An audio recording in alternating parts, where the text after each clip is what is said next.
Hozirgi kunimizda ham foyda tarafga, ham zarar tarafga ishlaydigan eng katta unsurlardan bittasi ijtimoiy tarmoqlar. Yoki noto'g'rimi? To'g'ri. Ijtimoiy tarmoq yo foydamizga yoki zararimizga hujjat bo'lyapti. Kimdir undan yaxshi foydalanyapti. Ilm olyapti, ilm tarqatyapti. Juda ham katta foydalar olyapti. Kasb-kor o'rganyapti, o'zini sohasida katta ma'lumotlarni olyapti, ustida ishlayapti. Va lekin kimdir, ayniqsa yoshlar, mana o'tiribsizlar, hozirgi kunda ijtimoiy tarmoq insonlarni hayollarini buzib yubordi. Hayotlarini buzib yubordi. Ularni orzu bilan yashaydigan qilib qo'ydi. Ziyon bo'lib qoldi ayrimlarga. U internet degan balo yuqorida aytganimizdek foyda jihati ham bo'lyapti, lekin yomon taraf ham bo'lyapti-da. Ko'pchilik mana shuni yomon tarafidan foydalanyapti. Fahsh tarqatyapti, fahsh ko'ryapti, zulm tarqatyapti. Ijtimoiy tarmoqda bitta ma'lumot kelyaptimi, uni tekshirib oling. Bu shunchaki gap emas, bu Alloh taoloning buyrug'i.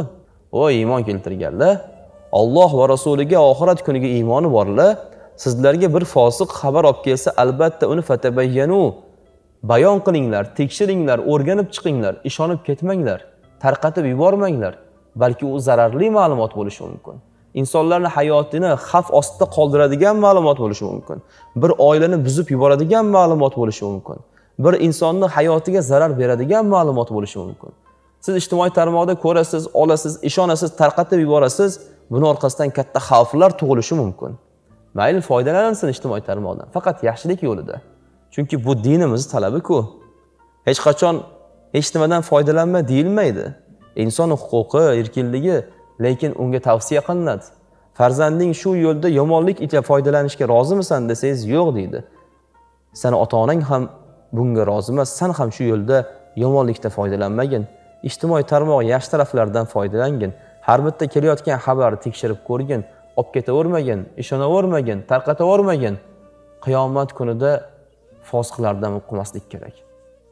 Alloh taolo hammamiz to'g'ri yo'lda sobit qadam qilsin. Bu aytilayotgan gaplar hammamizga nasihatda.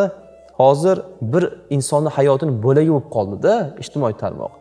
Agar uni to'g'rilamasa, ertaga qiyomat kunida javobgarligi ham qattiq bo'lib ketadi. O'shaning uchun harakat qilaylik, to'g'rilaylik. Alloh taolo o'zi oson qiladi. Ya'ni yaxshi yo'lda foydalanamiz desak, Alloh bu yo'lda yaxshiligini bizga beradi albatta.